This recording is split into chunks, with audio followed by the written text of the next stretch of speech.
Vamos a abrir en esta mañana nuestras Biblias en el capítulo de Mateo número 8 y vamos a estar hablando del pasaje que está registrado desde el versículo 1 hasta el versículo 4. La palabra dice de la siguiente forma: Cuando descendió Jesús del monte, le seguía mucha gente, y aquí vino un leproso que se postró ante él diciendo: Señor, si quieres, puedes limpiarme. Jesús extendió la mano y lo tocó, diciendo: Quiero, sé limpio. Y al instante su lepra desapareció. Entonces Jesús le dijo: Mira, no lo digas a nadie, sino ve, muéstrate al sacerdote y presenta la ofrenda que ordenó Moisés para testimonio de ellos. Este es justo el acontecimiento que ocurre luego que Cristo baja del monte. Como ven, al principio dije, cuando Cristo bajó del monte, recuerden que acabamos de desarrollar la serie completa de lo que fue el Sermón del Monte. El Sermón del Monte que contempla los capítulos 5, 6 y 7 del libro de Mateo. Y hoy estamos en el capítulo 8, por lo que es lógico que comience de la manera como plantea acá Mateo el registro, cuando dice que Jesús descendió del monte, porque estaba en el monte. Por eso se le dice el sermón del monte, porque ese sermón lo explicitó, lo predicó Cristo estando en el monte con sus discípulos. No solamente con los discípulos más íntimos, sino con algunas otras personas que también lo seguían en ese momento. Allí estaba. Y este acontecimiento es un acontecimiento que justamente ocurre luego que Jesús baja del monte, de verdad, toda esa dilatada enseñanza, donde explicó una serie de cuestiones súper importantes para el cristiano, una serie de eventos, una serie de principios que Cristo claramente definió en ese contexto y que son y deben ser la guía diaria de todo creyente, la guía diaria de todo aquel que practica el Evangelio o que quiere practicar el Evangelio del Señor. Ahora, lo que acá vamos a ver es el despliegue de todas esas palabras que Cristo enseñó en el Sermón del Monte, pero ahora hecho práctica. Acuérdense que el Evangelio, como lo dijo ahorita en la oración, no son los oidores los justificados, sino los hacedores de su palabra. No solo los que oímos, porque hay gente que se dedica a oír, pero luego no hacen nada. Y la cuestión es que debemos oír, pero también debemos hacer ambas cosas. Porque en el hacer es que se demuestra el fruto del creyente. En el hacer es que se demuestra que realmente nosotros amamos a Dios, que estamos considerando su palabra con alta estima, porque el que escucha, el que lee, pero luego no hace nada, es porque no le está dando el valor ni a Dios ni a la palabra que tiene que darle. Y lógicamente en ese sentido habría que hacerse la pregunta del millón: ¿será que realmente he nacido de nuevo? ¿Será que realmente soy un cristiano genuino? Porque el cristiano genuino es practicante de su fe, no solamente oidor de la fe. Entonces, lo que Cristo está demostrando acá es que todo ese sermón dilatado que les enseñó a sus discípulos en esos 3 capítulos no fueron simples palabras que se las llevaron el viento, no fueron simples y vanas palabras que salieron de la boca de nuestro Señor y que luego Él, al haber terminado de dar su perorata, de haber terminado de dar su discurso, simplemente se aparta, se va a hacer sus cosas, pero luego no quedan más que simplemente palabras. No, lo que justamente vamos a ver acá y lo que vamos a estar analizando en esta mañana de hoy, que como acabamos de ver tiene que ver con la sanidad de un leproso, es justamente la puesta en práctica de las palabras que Cristo enseñó en el Sermón del Monte. Para que nos pongamos un poquito en contexto rápidamente y simplemente remembremos algunas de las cosas que Jesús enseñó en todo el dilatado Sermón del Monte, tenemos que, para resumirlo, podemos resumir esto en pocas palabras. Cristo lo que exalta, lo que presenta y lo que demanda constantemente en toda la enseñanza del Sermón del Monte son varias cosas. Número 1, el amor. Número 2, la justicia. Amor, justicia y compasión. Esas son básicamente las palabras que podríamos nosotros encerrar en una especie de resumen de lo que serían los puntos esenciales que Cristo desarrolla. Estamos hablando del amor, estamos hablando de la justicia y estamos hablando, por supuesto, de la compasión.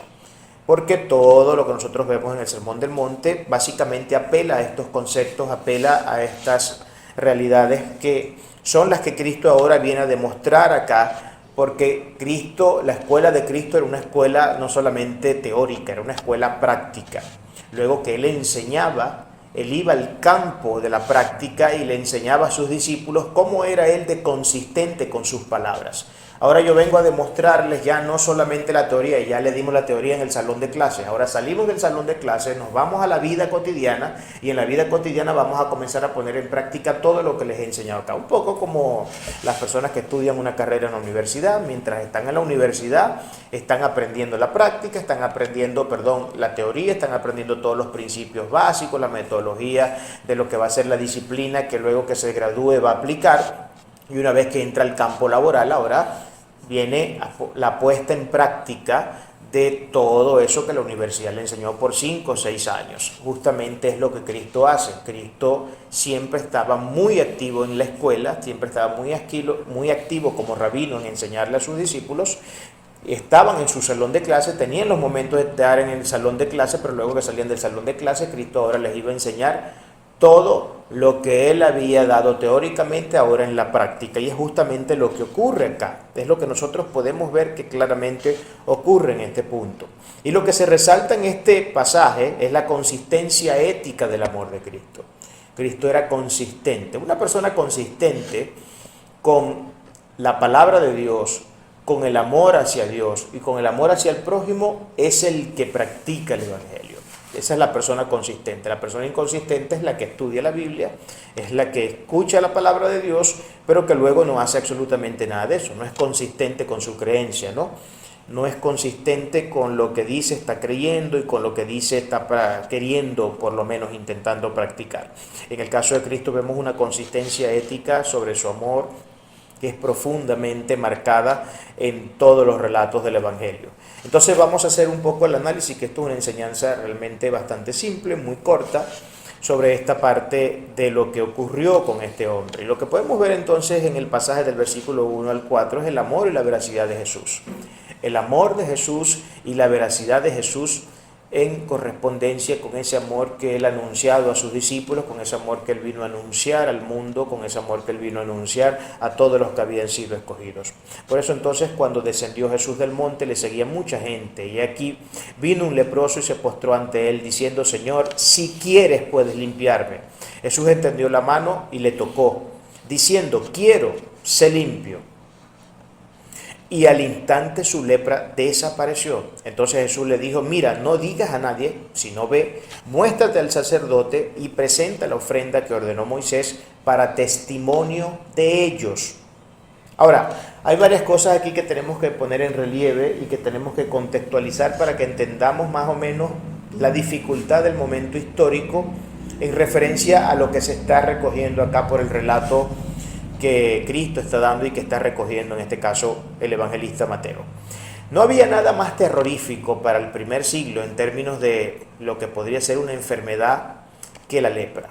Nada era, o pocas cosas eran más aterradoras que en el primer siglo, y en los siglos por supuesto todavía anteriores al primer siglo, porque fue una enfermedad con la que se tuvo que lidiar por mucho tiempo. Incluso en la Edad Media todavía eso seguía estando activo.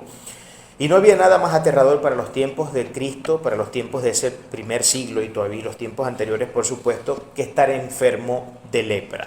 Estar enfermo de lepra era una de las peores maldiciones que le podía ocurrir a un ser humano en aquellos tiempos. Esto es necesario ponerlo en contexto para que entendamos varias cosas que después vamos a ir poco a poco desglosando. Fíjense por lo menos lo que dice Levíticos del 13, del 45 al 46, en referencia al tema de la lepra y lo que sucedía con las personas que tenían lepra, o alguna de las cosas que sucedían con las personas que tenían lepra. Dice ahí: y el leproso en quien hubiere llaga llevará vestidos rasgados y su cabeza descubierta, y embozado pregonará: inmundo, inmundo. Él mismo tenía que ir por las calles y en lo que caminaba él tenía que decir que era una persona inmunda, porque eso era justo lo que declaraba el Antiguo Testamento de cara a las personas que contraían la enfermedad de la lepra. Las personas que contraían la enfermedad de la lepra eran consideradas personas inmundas, eran consideradas personas no solamente inmundas, sino lógicamente impuras. Eran personas que no tenían ningún tipo de pureza. Y esto estaba dicho acá: todo el tiempo que la llaga estuviera en él, será inmundo, estará impuro y habitará solo, fuera del campamento será su morada. Entonces aquí podemos ver un poco lo aterrador que era el tema de padecer de esta enfermedad en los tiempos de Jesús.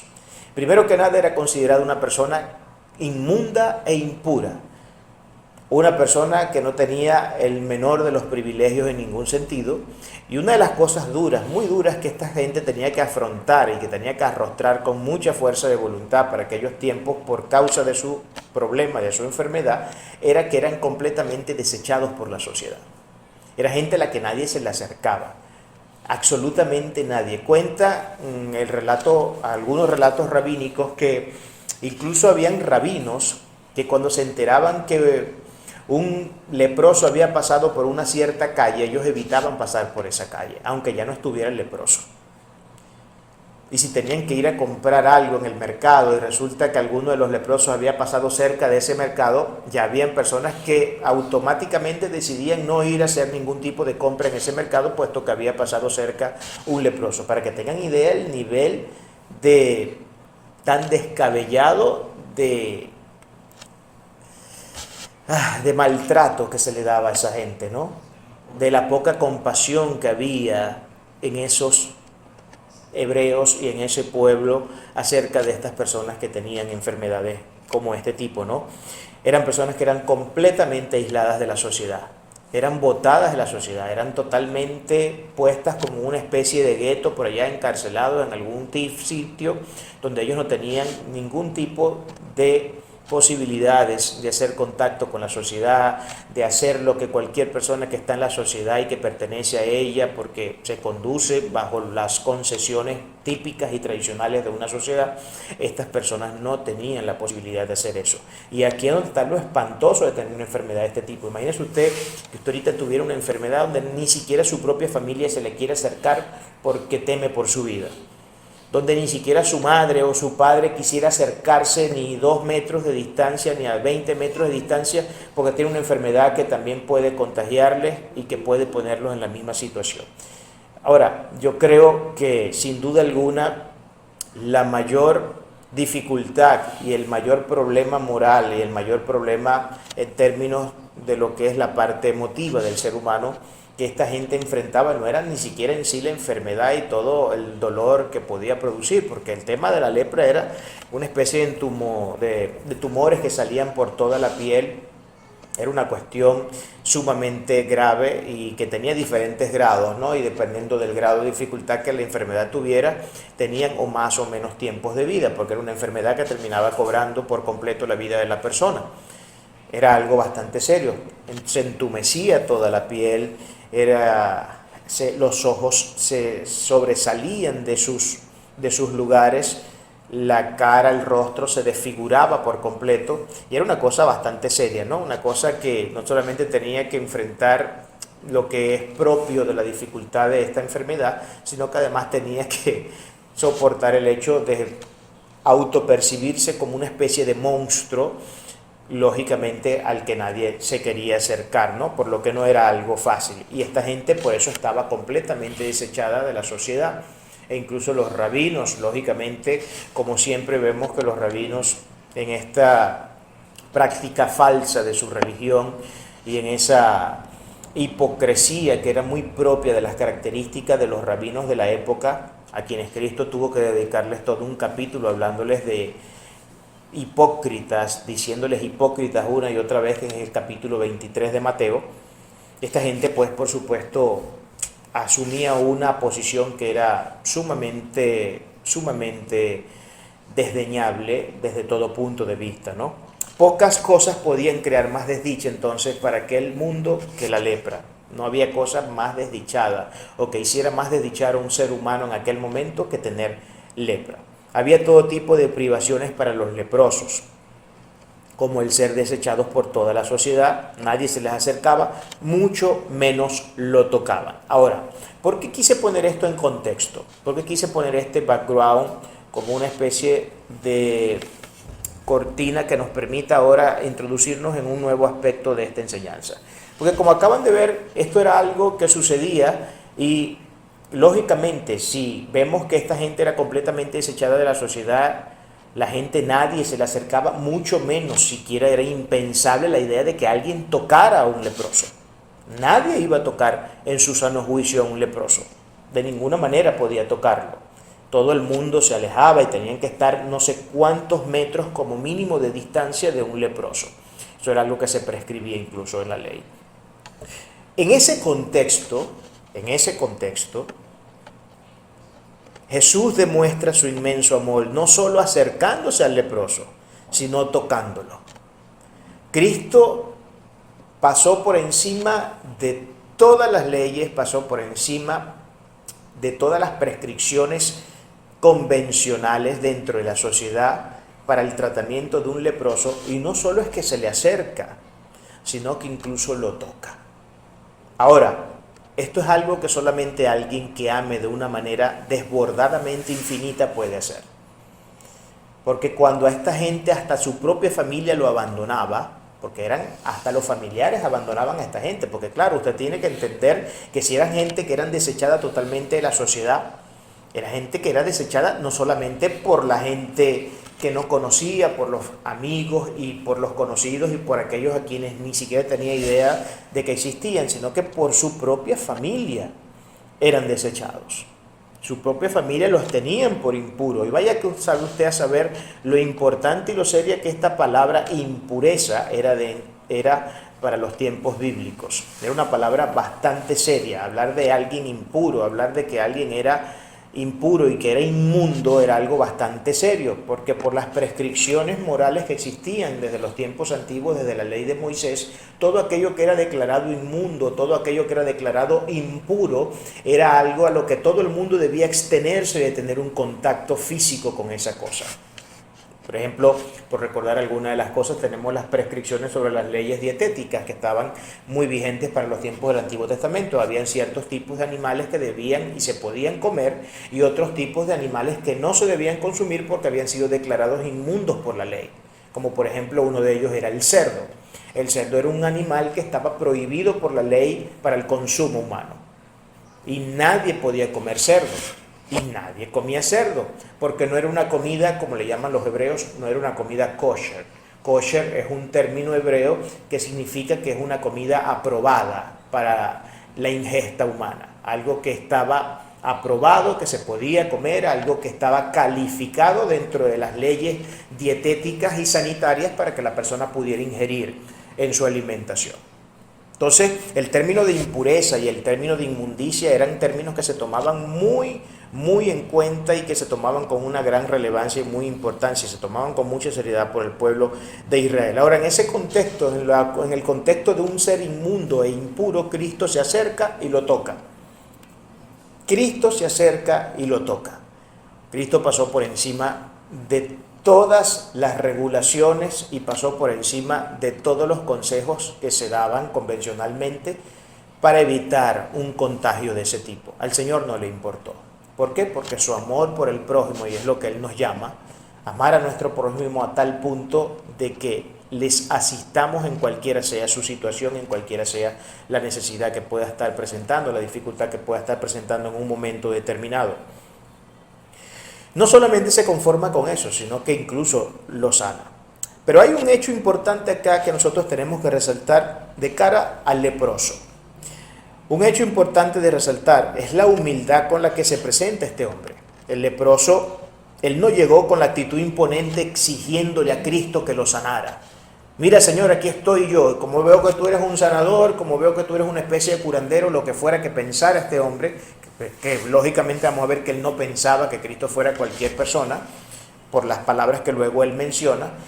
Yo no vengo acá a imponer, él no vino a imponer, él no vino, Señor, vine a sanarme porque yo necesito que tú me sanes, porque tú tienes el deber de sanarme, porque es la responsabilidad tuya hacerlo, ya que has venido haciéndolo con muchas personas, y si tú dices ser el que eres, entonces tienes la responsabilidad de sanarme.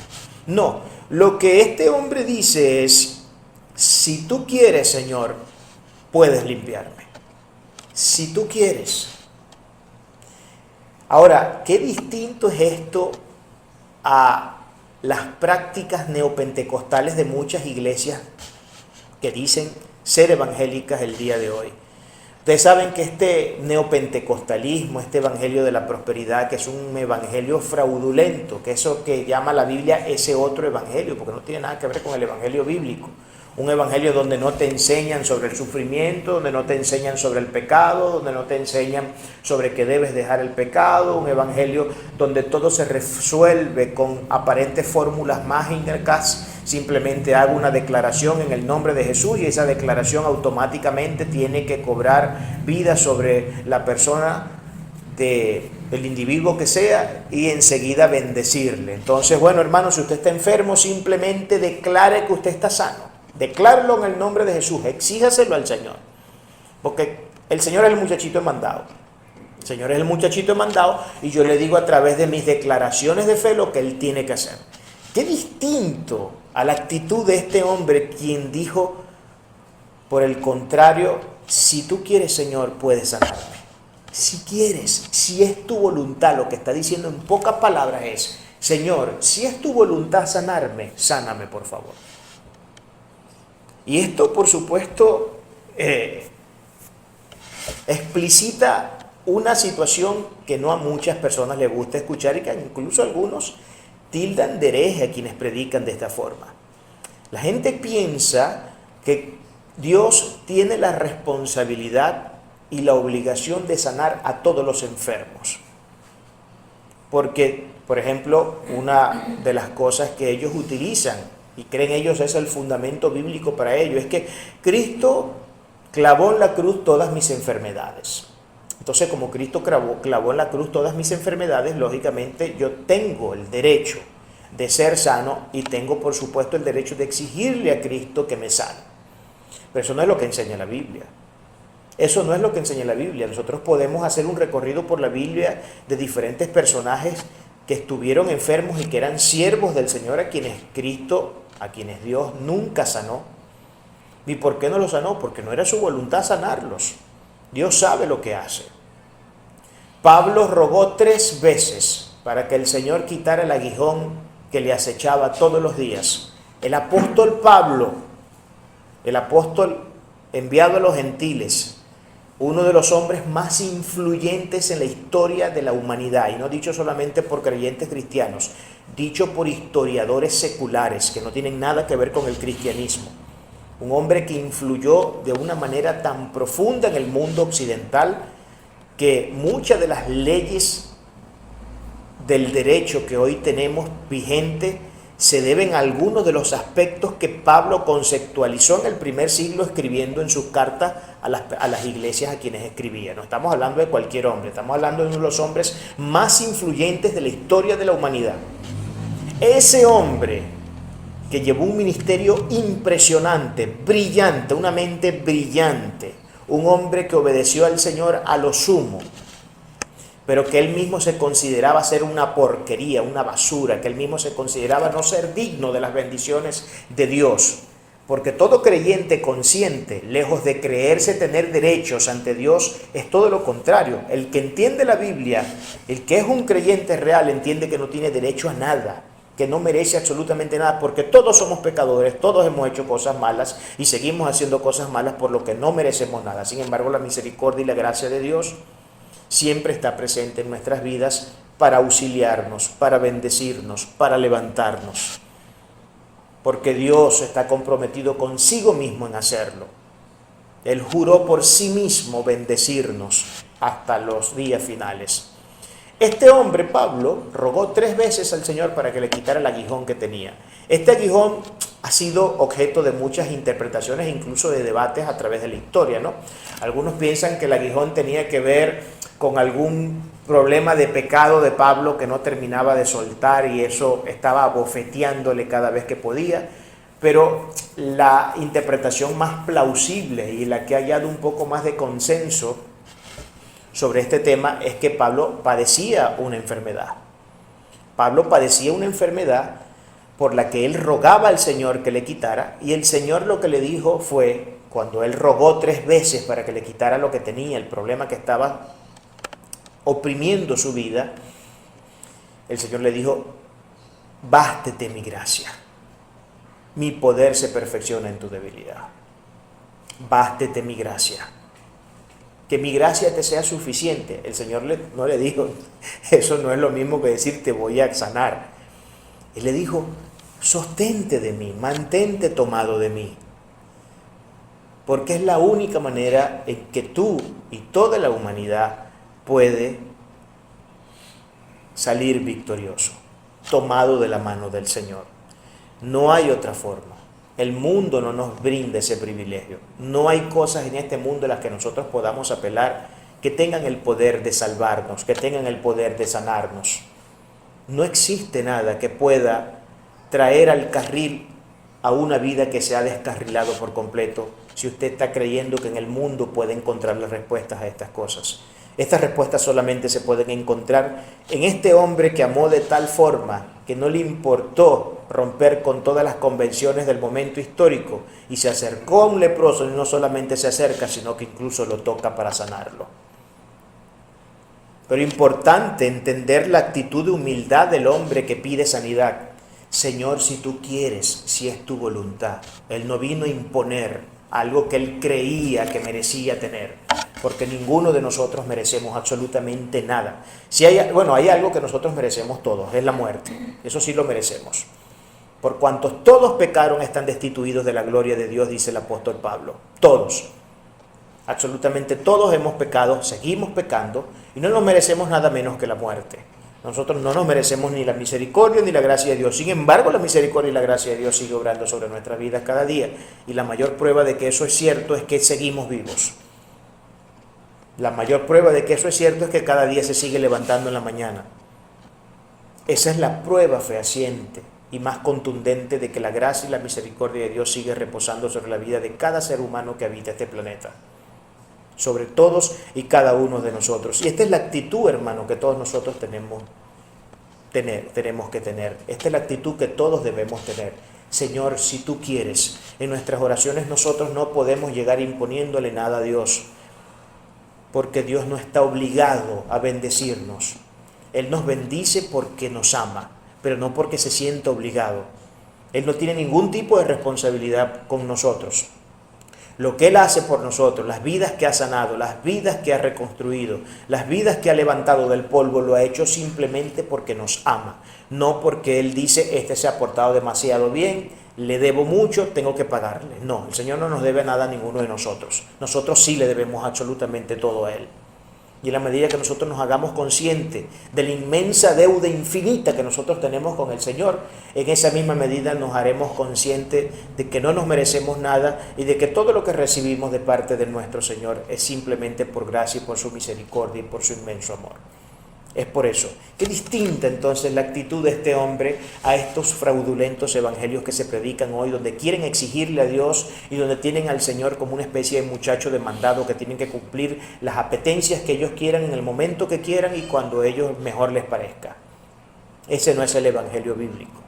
Ese no es el evangelio bíblico. El evangelio bíblico, el verdadero hombre, la verdadera mujer de Dios, consciente de lo que es el evangelio, nunca llega con pretensiones delante de la presencia de Dios, sino que siempre se presenta con humildad, reconociendo que no es nada y que el único que puede hacerle algo es Él.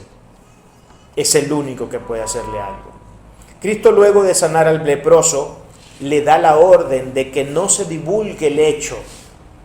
Esto era muy típico de Jesús, ¿no? Cada vez que Él sanaba a alguien, y esto es algo que nosotros vamos a ver que lo encontramos en un formato de replay en muchos episodios dentro de lo que fue la vida recogida por los evangelistas de Cristo, de la biografía de Cristo. Vamos a ver que cada vez que Cristo hacía un milagro, Él siempre daba la orden de que no se le dijera a nadie, de que no se le comenzara a vociferar públicamente lo que Cristo había hecho esto. Hay varias razones para esto y por supuesto que también hay algunas interpretaciones encontradas sobre este asunto, pero por lo menos la que yo manejo y la que creo yo tiene mucho sentido, hace mucho sentido con el texto. Primero que nada tenemos que entender que Cristo en su primera venida vino en una misión encubierta. Él no vino aquí diciendo a vox populi y de manera directa y contundente que Él era Dios. No, Él vino a caminar como un hombre sufriente. Él vino a caminar como un hombre como usted y como yo, como cualquiera de los seres humanos que ha habitado el planeta, porque como hombre Él tenía que morir en la cruz para podernos redimir y para podernos dar el privilegio de la salvación. Porque por un hombre entró el pecado, dice la Biblia, que fue por Adán, y por causa de Adán toda la raza humana fue contaminada en pecado, y como fue un hombre el responsable de crear el problema del pecado en la humanidad, tenía que ser un hombre el responsable ahora de vacunar a la humanidad contra el pecado. Por eso es que Cristo no vino aquí a hacer lo que hizo, apelando todo el tiempo a sus atributos divinos y manifestándose en todo momento como Dios, porque esa no era la misión. Claro que hay vestigios de Cristo en varios episodios donde Él demuestra su deidad, donde Él demuestra ser el Dios Todopoderoso, pero la misión no era que Él viniera como Dios y se manifestara con carruajes de fuego, como muchos esperaban que el Mesías debía presentarse. Así lo interpretaban los hebreos desde los tiempos veterotestamentarios, que aquel rey, que aquel príncipe que vendría y que había sido profetizado y que vendría a liberar de la opresión y del yugo a la nación de Israel, vendría así como las visiones que tenían estos profetas, visiones que eran extraordinarias y que eran totalmente espectaculares, como carros de fuego, ángeles, trono de Dios rodeado por ángeles, por miriadas de ángeles, este montón de visiones que nosotros podemos ver que tuvieron muchos de los profetas en el Antiguo Testamento. Él no vino a presentarse así, Él vino de hecho montado en un pollino, de la forma más humilde que nosotros podríamos imaginarnos, en un pequeño burro. Cuando entró a Jerusalén, en la entrada triunfal a Jerusalén, Él entró en un pequeño burro, no entró en un caballo blanco lleno con armaduras de oro. Fíjense la humildad. El Señor es el máximo y más grande ejemplo de humildad que nosotros podemos obtener, y que por nosotros la mayor cátedra de humildad que nosotros podemos ver en la vida es la que Cristo le dio a su pueblo. Y sin embargo la humanidad se exalta, ¿no? Miren lo que es el extraviado corazón del hombre, que lejos de querer emular a nuestro Señor en la humildad, donde sí lo queremos emular y donde sí queremos copiarlo es en donde Él hablaba autoritariamente y sanaba enfermedades, porque queremos creernos que somos unos sanadores, queremos creernos que somos unos sabelotodos. Ahí sí quiero imitar a Cristo, pero en esto de acercársele a un leproso y poner en riesgo mi vida, de contagiarme de una enfermedad que puede quitarme la vida, ahí no quiero imitar a Cristo. Ahí no, Señor, por favor, entiéndeme que esto son cosas serias y aquí en este caso yo no puedo entrar.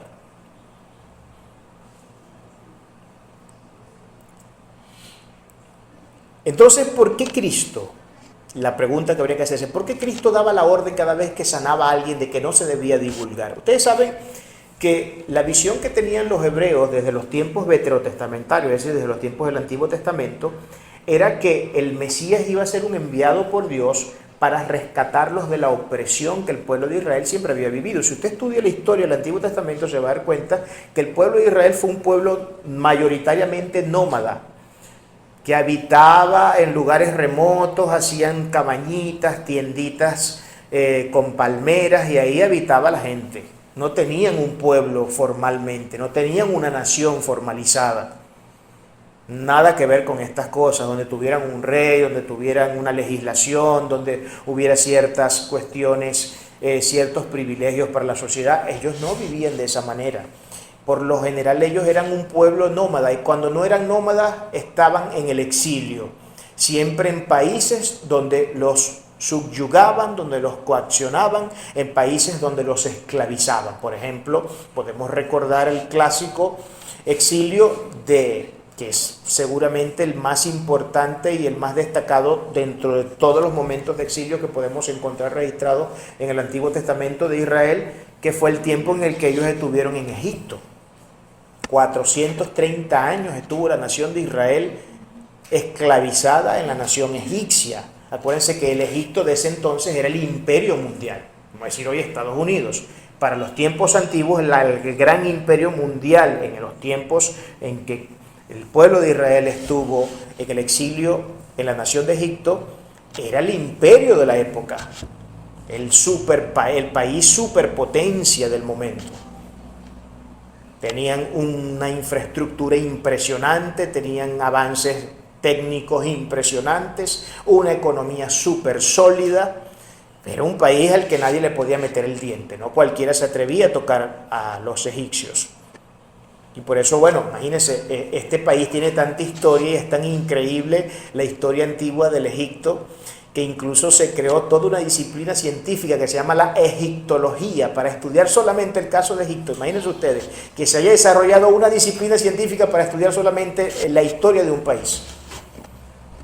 Estamos hablando de uno de los países más importantes de la historia de la humanidad. Cuando uno va a hablar de historia universal, si no habla de Egipto, no habló de nada. No habló de nada, así es sencillo. Bueno, en ese país estuvieron exiliados por 430 años el pueblo de Israel. Entonces, ¿por qué les digo todo esto, hermano? Porque ustedes pueden ver que en el Antiguo Testamento, todo el relato del Antiguo Testamento, gran parte del relato del Antiguo Testamento, se basa en ver a la nación de Israel o como nómada o como exiliada en un país que no era su país, porque no tenían tierra todavía. No tenían tierra. Entonces, un momento estuvieron exiliados en Egipto, después estuvieron exiliados 70 años en Babilonia, y así vemos que cada vez que enfrentaban una guerra o tenían un problema bélico y perdían, ellos eran, porque cada vez que un país pierde la guerra, por regla general pasa a subsumirse a la autoridad del país que le ganó la guerra. Pasan a ser esclavos, eso era muy común en las prácticas de aquellos tiempos. Entonces, la promesa del Mesías para el pueblo de Israel era una promesa sumamente importante, porque esa promesa era la que les iba a liberar de todo el yugo opresor que ellos habían vivido durante la historia. Y eso lo entendían muy bien los hebreos. Eso lo entendían muy bien los hebreos. Por eso que Cristo no lo aceptaron los rabinos del primer siglo, puesto que Él no se presentó con la imagen que ellos mismos se habían creado del Mesías, donde verían a un rey con corona venir en un caballo de fuego, descender de los cielos y entrar a acabar con todo lo que hubiera que acabar para que dejaran tranquilo al pueblo de Israel. Tenemos que recordar que el imperio ocupante para el tiempo del primer siglo y que estaba esclavizando a la nación hebrea era el imperio romano, era el imperio vigente para ese momento histórico. Entonces el hebreo creía que solamente la manifestación del Mesías podía librarlos del yugo romano. Solamente la manifestación del Mesías. Ahora, ¿por qué toda esta explicación es importante y por qué esto debe concatenarse con el hecho de estas palabras que el Mesías le dice al leproso? Ve y no le digas a nadie. Porque Cristo no había venido a librarlos del yugo opresor romano. Cristo sí había venido a librarlos de un yugo opresor, que no era el romano, que era uno peor que el romano, y era el pecado, el poder del pecado sobre sus vidas. De ese yugo fue que Cristo vino a redimirlos, no del imperio, porque ellos podrían haber sido librados del imperio, pero iban a seguir con sus mismos problemas, iban a seguir teniendo todos los asuntos que tuvieron que tratar durante la historia y que tantas lágrimas le hizo derramar y que tanta mortandad sufrió. ¿Por causa de qué? De ser un pueblo, como dice la misma palabra, duro de cerviz, un pueblo duro para inclinarse a las razones de Dios y cumplir la palabra del Señor. Siempre fue un pueblo duro. Entonces, ¿por qué el Mesías le dice a este hombre: ve y no le digas a nadie? Porque si eso hubiera ocurrido, esta es una de las interpretaciones, lógicamente, si eso hubiera ocurrido, si se hubiera comenzado a popularizar la imagen de Cristo como alguien que estaba sanando a todo el mundo, la gente enseguida se iba a alborotar al punto de pensar: tenemos entonces al Mesías enviado, vamos entonces a armarnos hasta los dientes y vamos a comenzar a combatir contra el imperio romano. Y Cristo, por supuesto, tiene que ser el combatiente supremo, aquel que debe dar la cara, aquel que debe ir adelante en su caballo blanco y aquel que debe hacernos libres del imperio romano. Como Cristo no vino a hacer eso, por eso su misión era encubierta y Él les decía a todos: no pueden decirle a nadie que yo los he sanado. Hacia los únicos que Cristo envía para que Él diera testimonio era a los sacerdotes, a los rabinos. Que por eso dice aquí al final, fíjense que dice, luego en el final dice, entonces Jesús le dijo: mira, no lo digas a nadie, sino ve y muéstrate al sacerdote. La única excepción era mostrarse ante los sacerdotes. Muéstrate al sacerdote y presenta la ofrenda que ordenó Moisés. La ofrenda que ordenó Moisés. Moisés había ordenado una ofrenda para cuando este tipo de casos ocurrieran, donde algo que era muy improbable que ocurriera, pero había casos donde ocurría, donde el leproso era sanado. Cuando el leproso era sanado, había toda una prescripción por la ley, donde el leproso debía presentarse ante los rabinos, ante los maestros, ante los sacerdotes de su momento, para confirmación de la sanidad de la lepra.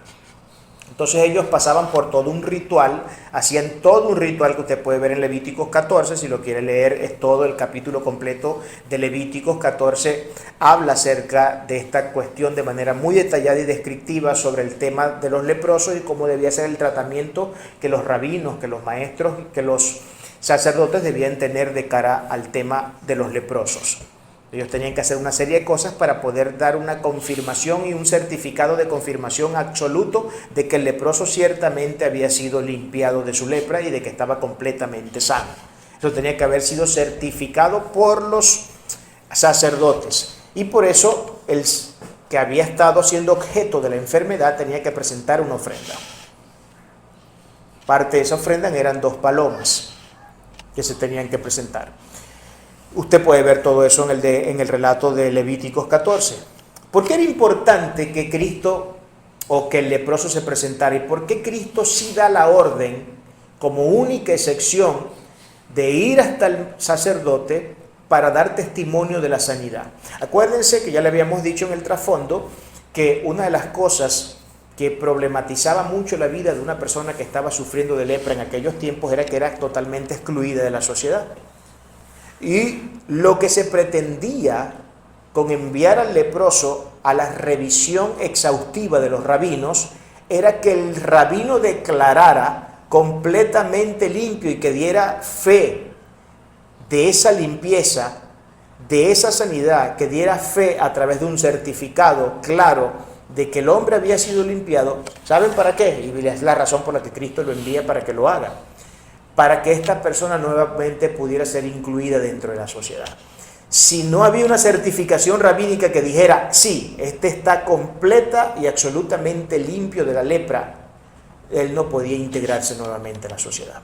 Nuevamente volvemos a ver que Cristo manda a este hombre a que vaya a ser objeto de la inspección rabínica, para que la inspección rabínica pudiera declarar oficialmente la sanidad de la lepra y ello pudiera conllevar entonces a la inclusión nuevamente de esta persona a la sociedad. Nuevamente seguimos viendo el amor de Cristo obrando. O sea, yo no solamente quiero que goces del beneficio de ya no tener la enfermedad, sino que también quiero que goces del beneficio de que la sociedad nuevamente te pueda incluir y te pueda aceptar y te pueda ver como igual y nadie tenga asco de acercársete.